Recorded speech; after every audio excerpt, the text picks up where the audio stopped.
चरित्र, रूढ़िवादिता को तोड़ने वाली सोच। मिष्टी, जल्दी से ये सारे काम खत्म करके रसोई में चलते हैं, आज दीदी आ रही है। अगर आते ही उन्हें चाय नाश्ता नहीं मिला तो मम्मी जी फिर शुरू हो जाएगी। और तुम तो जानती हो, मम्मी जी जब बोलना शुरू करती है तो किसी की सुनती नहीं है। मिष्टी और उसकी जेठानी सुनिधि घर के कामों में उलझी हुई आपस में बातें कर रही थी। मिष्टी और सुनिधि सुगंधा जी की बहुएं हैं।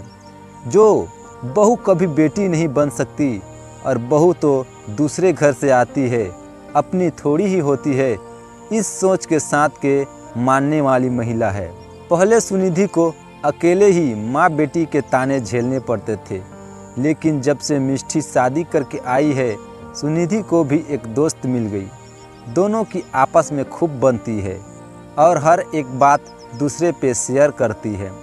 दीदी 3 बज गए हैं, चलिए पहले खाना खा लेते हैं, मुझे तो बहुत ज़ोरों से भूख लगी है, नहीं तो अभी सबके नाश्ते का टाइम हो जाएगा और हम लोगों का लंच डिनर में बदल जाएगा। मिष्टी ने हंसते हुए कहा तो दोनों खाने के लिए रसोई में ही बैठ गई। 2-4 निवाला खाया ही था कि तभी बाहर से सुगंधा जी के चिल्लाने की आवाज़ आई। सुनिधि, मिष्टी, कहाँ हो तुम लोग? न जाने क्या करती रहती हो दोनों। देखो, सीमा और दामान जी आए हैं। सुगंधा जी की आवाज़ सुनते ही मिष्टी अपने खाने की प्लेट छोड़कर उठ गई। दीदी, आप अपना खाना खत्म करिए, मैं देखती हूँ। और वह उन लोगों की सेवा सत्कार में लग गई। भाभी, घर में शक्कर खत्म हो गई है क्या? ये क्या फीकी सी चाय बना लाई हो? तुम्हें तो पता है ना, मैं फीकी चाय नहीं पीती हूँ। अरे मेरा नहीं तो कम से कम संजय के बारे में ही सोच लेती। इस घर के दामाद हैं वो, क्या सोचेंगे कि ससुराल में 2-2 भाभीयों के होते हुए ढंग से एक कप चाय भी नहीं मिलती है। सीमा ने चाय का पहला घूंट लेते ही नुक्स निकालना शुरू कर दिया। अरे बेटिया, तेरे हाथों की बात ही कुछ और है। मैं तो खुद अच्छी चाय पीने के लिए तरस जाती हूँ। एक तो थी, दूसरी भी वैसे ही आ गई। मेरी तो किस्मत ही खराब है, पता नहीं इस घर का क्या हाल होगा। बेटी के बोलते ही सुगंधा जी को भी बोलने का मौका मिल गया और वह कहाँ पीछे रहने वाली थी व्यंग बांध छोड़ने में। मिष्टी बिना कुछ बोले रसोई में आ गई। उसे मेहमानों के सामने बोलना ठीक नहीं लगा। जाने दो मिष्टी, छोड़ो ये सब बात। इन लोगों की तो आदत है हम लोगों के काम में कमियां निकालने की।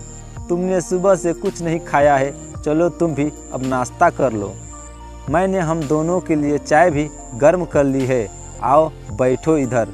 मिष्टी का उतरा हुआ चेहरा देखकर सुनिधि ने नाश्ते की प्लेट मिष्टी की तरफ बढ़ाते हुए बोली, पता नहीं दीदी, जितना अच्छा करने की कोशिश करती हूँ उतना ही खराब हो जाता है। मैंने चाय में शक्कर ज़्यादा डाला था, फिर भी सीमा दीदी को चाय में शक्कर कम लग रहा था। कम से कम जीजा जी के सामने तो हमारी बेइज्जती नहीं करनी चाहिए थी ना। मिष्टी ने उदास होते हुए कहा तो सुनिधि बोली, छोटी, चाय में शक्कर कम नहीं है, चाय तो बहुत अच्छी बनी है। इन लोगों के दिलों में हमारे लिए प्यार ही कम है और जिससे प्यार नहीं होता उसकी हर बात खराब होती है। तुम उदास मत हो। सुनिधि बहू, तुम लोगों का या मेहमानों की तरह चाय नाश्ता हो गया हो तो रात के खाने की तैयारी करो। सुगंधा जी रसोई में सब्जियों का थैला पकड़े खड़ी थी और जैसे ही उन्होंने देखा मिष्टी और सुनिधि नाश्ता कर रही थी, उनका मुंह बन गया। मम्मी जी, मिष्टी ने सुबह से कुछ नहीं खाया है, इसलिए मैंने ही बोला पहले नाश्ता कर लो, उसके बाद सब काम करेंगे। अरे एक समय नहीं खाया तो कुछ थोड़ी हो जाएगा। हमारे समय में तो कामों में लगे रहते थे और मेहमानों के आने पर खाने पीने की तो सुध ही नहीं रहती थी, बस उनकी सेवा में लगे रहते थे। अच्छे से अच्छा खाना बनाना, खिलाना, उनके हर आराम का ध्यान रखना। लेकिन तुम लोगों से तो ये क्यों होने लगा? वैसे भी मेरी बेटी तुम लोगों को हमेशा से बोझ लगती है। नहीं मम्मी जी, बस हम जा ही रहे थे खाने की तैयारी करने। सुनिधि ने कहा, ये लो सब्जियां और पनीर।